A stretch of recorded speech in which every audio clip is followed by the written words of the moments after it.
Okay, so we're gonna have a little discussion about bowel preparation today. Um, so first of all, we're gonna want to define bowel preparation and look at the physiology of the colon. Look at why bowel preparations are important. What are the indications and contraindications? What are some of the types of preparations? How do you make the choice of what is the most appropriate bowel preparation to give? And some of the considerations in the special populations um, for these types of patients. We're going to start with the physiology of the colon. So as we know, there are billions, if not trillions, of bacterial cells residing in the colon. They're much more common on the left side of the colon than on the right, and they feed on the proteins that are sloughed off from the colonic wall and any of the undigested complex carbohydrates.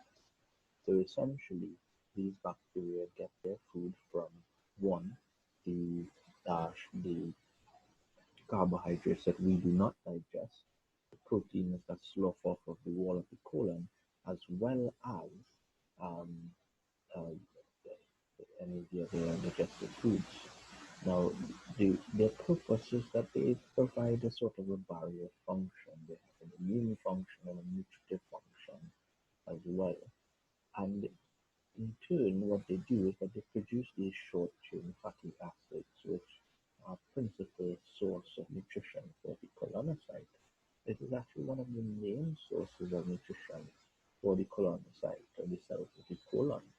And uh, so you can see that there's this interdependent relationship between the colonocytes of the colon and the bacteria that colonize them. Yeah. Um, so that's a very important thing to consider moving forward. Now, what is the importance of uh, bowel preparation? Well, it's important for colonoscopy. Uh, Reasons for that is that one, it decreases the risk of adverse events. It shortens the insertion time as well as the procedure time and facilitates longer interval times between procedures. It results in higher fecal intubation rates and higher rates of detection of adenomas. And this is more or less a straightforward thing if you think about it. If you're going to put a scope into the colon, you're going to perform a colonoscopy or even a sigmoidoscopy, ensuring the bowel is clean and free of any feces is going to be important for enabling you to view the wall of the colon adequately. And as such, if you're able to see where you're passing the scope, then it goes without saying that you're going to be able to diagnose conditions much more easily. You're going to be able to complete the colonoscopy. It's going to be an easier procedure. It's going to be less likely that there's going to be adverse events. And once you're able to do a proper colonoscopy, an adequate colonoscopy, then you know that you don't need to do another one for a little while. Um, and the next role is in the preoperative preparation for colorectal surgery.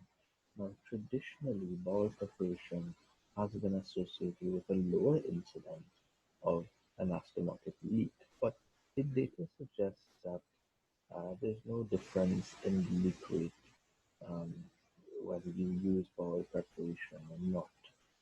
This is new data that's showing this. And the bacteria that's present in the colon may actually help to facilitate healing.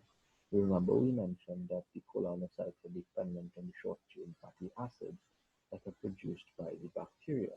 Now, when you give a bowel preparation and you clear the colon of that load, you reduce the numbers of, of the bacteria in the colon, and that may reduce the colon's uh, nutritive supply. However, there hasn't been any clear superiority of one over the other that's been demonstrated. So what this is to say is that um, giving bowel preparation has not been shown to be superior um, to not giving it, um, and neither has it been shown to be the case for the other way around. Yeah? Um, of course, there are a few contraindications to giving bowel preparation. it's bowel obstruction and perforation. Yeah, the patient is obstructed. You don't want to give a bowel preparation. There's nowhere for that, for those feces to go. A lot of these bowel preparations work via osmosis, um, and you can cause a lot of problems that way. You can actually increase the risk of perforation as well. And of course, if a patient has a perforation, giving a bowel preparation and turning solid stool into liquid stool may increase contamination as well. So it's not something that you want to do at all. So bowel obstruction and bowel perforation are absolute contraindications to giving bowel preparation. Uh, we have to understand what are some of the risk factors for inadequate preparation in patients. Um, and it's very easy to see that if you have a patient and they come in and they have a long history of constipation, um, then that patient is more likely to have more fecal load, and therefore there is a higher risk for inadequate preparation. If a patient has had a previous inadequate preparation, then that also increases their risk. Patients who have dementia and Parkinson's disease, who are often taking medications for these conditions, one of the side effects of these medications is that you can have constipation, it can decrease the efferent uh, tone of the bowel and reduce its actions, its motility, that is. So that also puts you at an increased risk of inadequate preparation. Males and low health literacy. Males, for whatever reason, females tend to be more receptive, they have better health characteristics and behaviors, are more likely to be compliant than males, are probably less likely to be compliant, and that's probably what puts them at risk. Um, Low health literacy, of course, if the patient does not understand it, does not know what needs to be done and how to take their preparations, then they're at risk of an inadequate preparation. Patients who are diabetic and cirrhotic and the obese patients are also at an increased risk for inadequate bowel preparation. Now, knowing this and having identified whether or not the patient that is before you has any of these risk factors for an inadequate preparation, we must ensure that we take the adequate steps um, in advising the patient on bowel preparation. Now, sometimes this is done as an outpatient, for example, before colonoscopy. Sometimes it's done as an inpatient, before elective colonic surgery. Um, but in counseling the patient, it's very important that you give them very clear verbal instructions, giving them written instructions, probably in the form of a pamphlet or a brochure, which clearly outlines the steps in simple, concise English terms, um, might be quite useful. So the instructions should be very simple and easy to follow and in a language that the patient understands. Their medications that they are taking for whatever comorbidities they may have, need to be adjusted accordingly. And you need to ensure to advise them about diet and so forth. So very often patients are switched over to a liquid-only diet during this process. Um, they're kept NPO from for some hours before surgery, um, and they lose a lot of water during this process. So it's always good to ensure that you counsel the patient about maintaining adequate oral hydration. Now, diet in and of itself is a controversial issue. In a recent trial by our women colleagues, um, showed that a regular unrestricted diet for breakfast and lunch with a full liquid diet for dinner and a split dose regime was adequate for bowel preparation, and that challenges the previous 3-day clear liquid protocol. Um, so over time, we've come to change a lot of things about bowel preparation. A long time ago, you had to have liquid only for 3 days, um, and that sort of thing. It's very taxing on the patient. Very often, these patients are dehydrated by the time they go into surgery, and what we've come to realize is that they do better if they're not as dehydrated, and that you can have an unrestricted diet um, before surgery and a liquid diet in the evening, and still have the same type of outcome. So there are a lot of preparations that are out there, um, and they must conform to some sort of an ideal, or we must be striving for some sort of an ideal. Um, so the ideal bowel preparation really is one that is simple to administer, so the patient has no questions about how they're supposed to take it. You know, it should be palatable, meaning that if they have to drink it, it should not taste so terrible that they either throw it up, they vomit it up, or they are unable to complete it. It should be efficacious as well.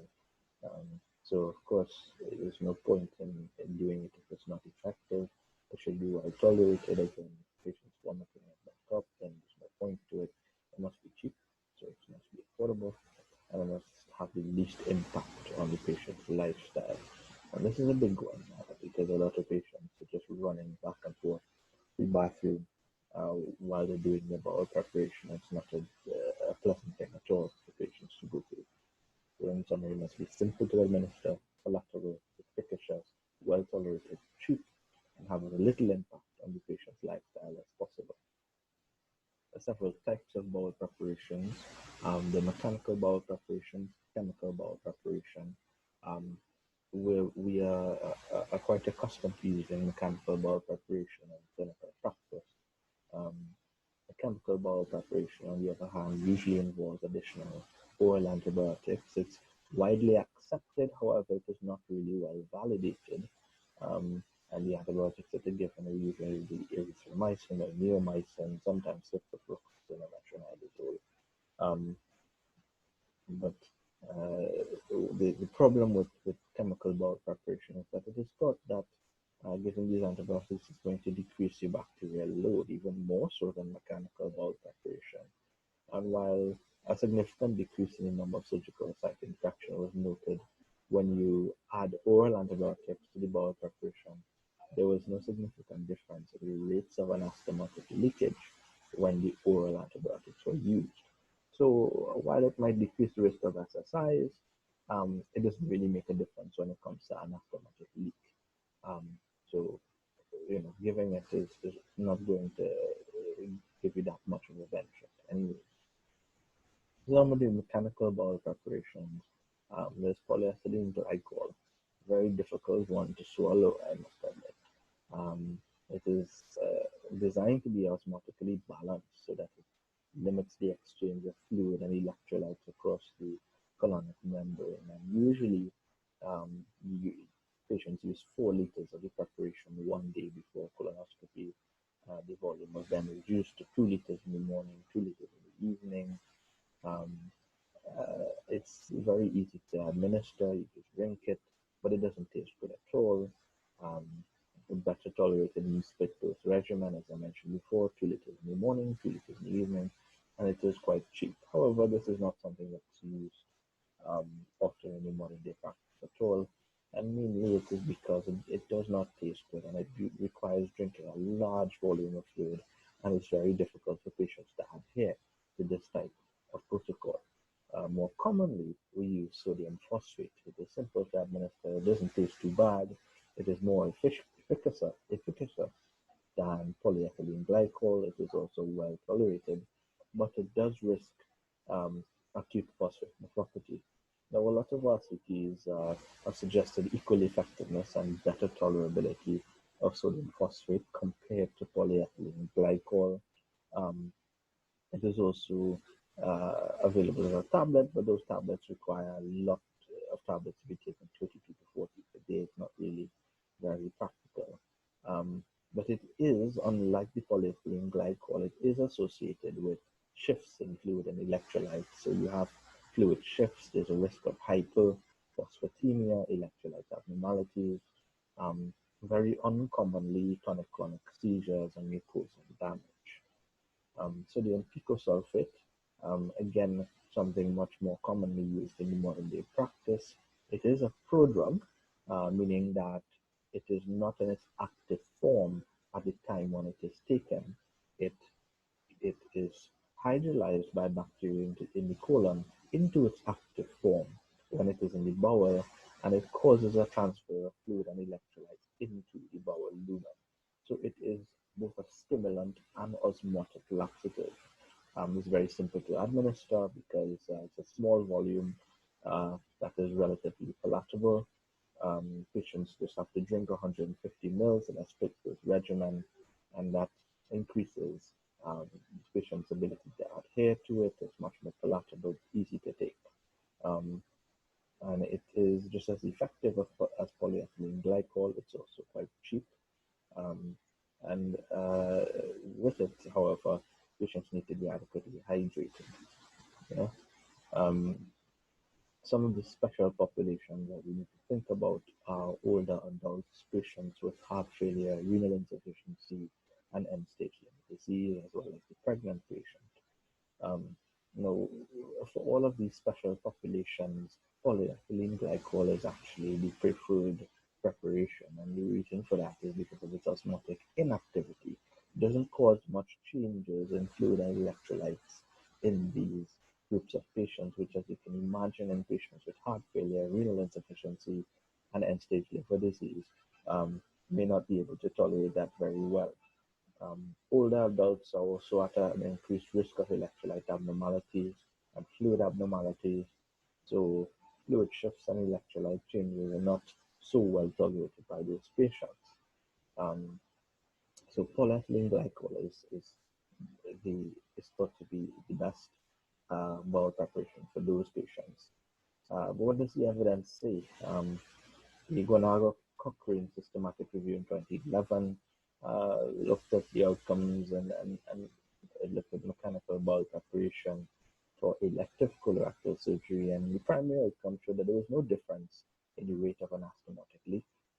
Secondarily, however, there's insignificant outcomes with respect to a reduction in surgical site infections with preoperative preparation. So this Cochrane review showed that there was really no difference. Um, and then there was another paper which asked what is the role of mechanical bowel preparation in patients undergoing colorectal surgery.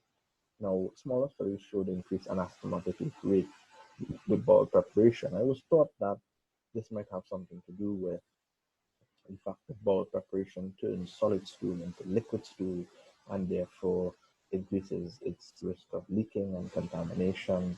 And also that bowel preparation removes the main source of energy for colonocytes and therefore impairs the healing of these colonocytes. Um, so what are the recommendations therefore? Recommended that mechanical bowel preparation be given for patients who are to undergo colonoscopy, a barium enema, or rectal surgery.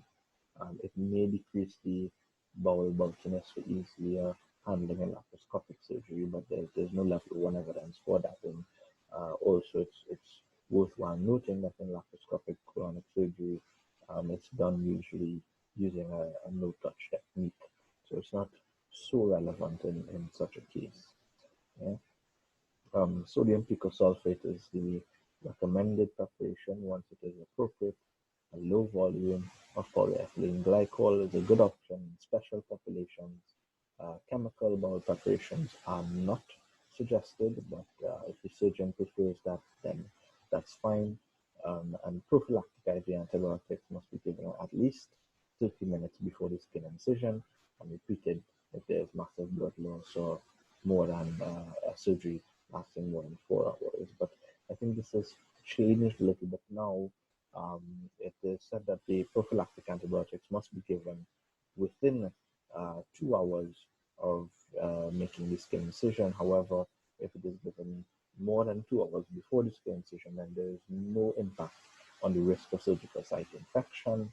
Um, and there is no evidence that giving additional doses of antibiotics in patients with massive blood loss or who have surgery lasting more than 4 hours reduces the risk of surgical site infection. So this is an ongoing and changing field. Things might be a little different in the next 5 or 10 years to come. So it's something important to keep an eye on. Yeah. So in conclusion, we just want to ensure that we know what are the procedures that require bowel preparation, when not to give it, um, who are the special populations to take into consideration, and what is the agent, the preferred agent that should be given, and what is the role of chemical bowel preparation in